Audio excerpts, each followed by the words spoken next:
যশোরে অনলাইন জুয়ায় আসক্ত হয়ে মায়ের স্বর্ণালংকার চুরির অপরাধে ছেলে মুন্না হোসেন ও তার বন্ধু রহমতুল্লাহকে গ্রেফতার করেছে গোয়েন্দা পুলিশ। দুপুরে জেলা গোয়েন্দা পুলিশ কার্যালয়ে সংবাদ সম্মেলনে উপপরিদর্শক মফিজুল ইসলাম জানান, 23 জুলাই স্বর্ণালংকার চুরি করে পালিয়ে যাওয়া মুন্না ও রহমতুল্লাহর বিরুদ্ধে থানায় মামলা করেন মুন্নার মা। পরে শনিবার যশোর মনিরামপুর উপজেলার দুবাডাঙ্গা গ্রামে অভিযান চালিয়ে তাদের আটক করা হয়। এ সময় রহমতুল্লাহর কাছ থেকে 2 ভরি 4 আনা স্বর্ণালংকার উদ্ধার করা হয় বলেও জানান তিনি। আটককৃতরা পারদিয়া গ্রামের বাসিন্দা। মুন্না হোসেন 23/7/2024 তারিখে নিখোঁজ।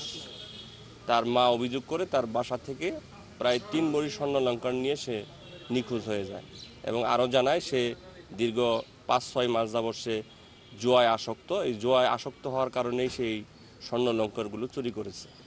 ওই নিখোঁজ ছেলেকে আমরা লোকেট করতে থাকি এবং এক পর্যায়ে গোপন তথ্যের ভিত্তিতে মনিরামপুরের দুবাডাঙ্গা বাজার অভিযান পরিচালনা করে তাকে গ্রেপ্তার করতে সক্ষম হয়।